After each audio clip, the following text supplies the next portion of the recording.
छात्रों, काव्यखंड के पाठ 3 को हमने पढ़ा था, जो कि सवैया पाठ है रसखान का। तो पहले और दूसरे सवैये को पढ़ चुके थे हम। आइए तीसरा और चौथा सवैया आज पढ़ते हैं। तो सबसे पहले प्रसंग जान लेते हैं, प्रसंग क्या है तीसरे सवैये में। तो प्रसंग ये है कि एक सखी दूसरे सखी से कहती है कि आज तू मुझे कृष्ण बन के दिखा दे। तो दूसरी सखी कहती है ठीक है।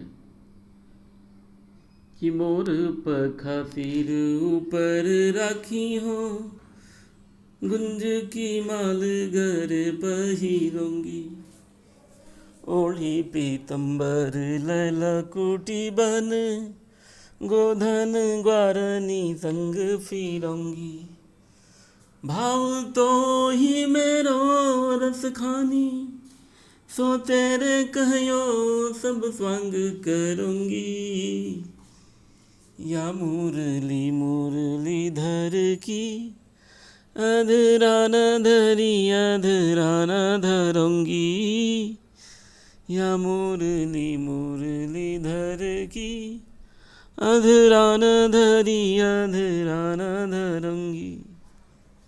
दूसरी सखी कहती है ठीक है, जैसे श्री कृष्ण अपने सर पे मोर पंख लगाता है मैं भी लगा लूँगी। मोर पखा सिर ऊपर राखी हूँ, मोर का पंख अपने सिर के ऊपर रख लूँगी, सजा लूँगी, और गुंज की माला गले पहिरूंगी, और गुंजे की माला गले में पहन लूँगी, बैजंती माला, और ओढ़ी पीतंबर लय लकुटी, पीला वस्त्र पहन लूँगी। ओढ़ी पीतंबर, पीतंबर यानी पीला वस्त्र, और लय लकुटी लाठी लेकर के, बन गोधन ग्वारनी संग फिरूंगी, बन गोधन यानी कृष्ण बन करके ग्वारनी संग फिरूंगी, ग्वाल बालों के साथ घूमूंगी। भाव तो ओ ही मेरो रस खाने, रस खान कहते हैं कि एक सखी दूसरे से कहती है कि भाव तो ओ ही, वो श्री कृष्ण मुझे बहुत प्यारा है, तुम सो तेरे कहे सब स्वांग करूंगी, इसलिए तू जो जो करने को कहेगी, जो जो बनने को कहेगी, वो सारे स्वांग मैं रच लूँगी, कर लूँगी। लेकिन एक चीज़ मत करना कहने को, वो मैं कर नहीं पाऊँगी। कहा क्या नहीं कर पाऊँगी? कहा कि या मुरली मुरलीधर की अधरा न धरी अधरा न धरूंगी। ये श्री कृष्ण की जो मुरली है, मुरलीधर कहते हैं श्री कृष्ण को। कहा कि या मुरली मुरलीधर की, ये जो मुरलीधर की मुरली है, कृष्ण की जो मुरली है, ये उसने अपने अधरों पे रखी हुई थी, इसलिए मैं इसे अपने अधरों यानी अपने होठों पे नहीं रखूँगी, क्योंकि ये झूठी है मुरली। तो इस प्रकार हमने तीसरे सवैये का अर्थ जान लिया। आइए अब चौथे सवैये का अर्थ जानते हैं, और उससे पहले प्रसंग जानते हैं कि प्रसंग क्या है इसमें। तो प्रसंग ये है कि ब्रज के लोग गोपियों को ताने देते हैं, उलाहने देते हैं कि दिन भर श्री कृष्ण के पीछे तुम लोग लगी रहती हो, क्या मिलता है, मत जाया करो, घर के काम काज छोड़ के उसके पीछे पीछे रहती हो।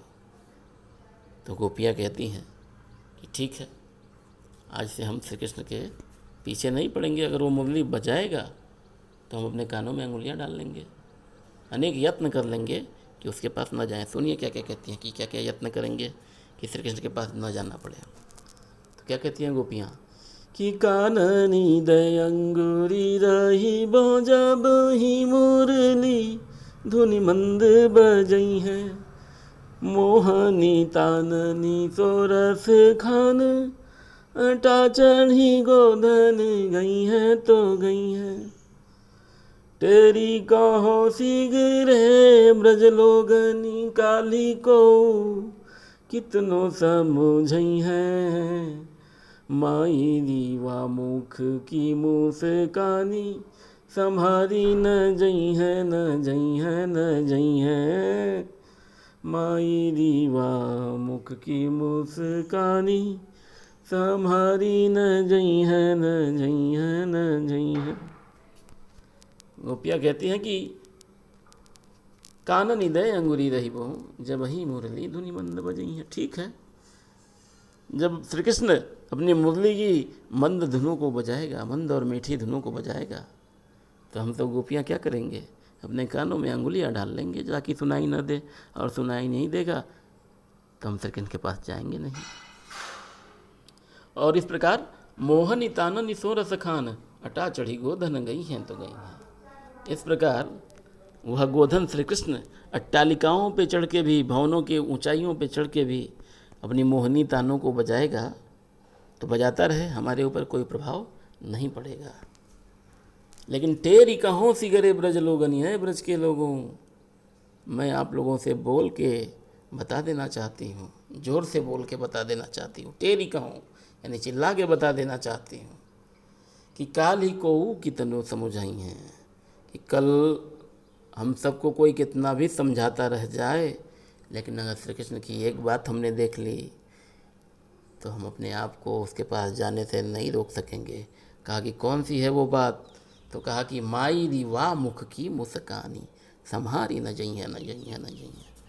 उसके चेहरे पे जो हल्की मुस्कान आती है, उस मुस्कान को हम देख लें अगर, तो फिर हम अपने आप को श्री कृष्ण के पास जाने से नहीं रोक पाएंगे।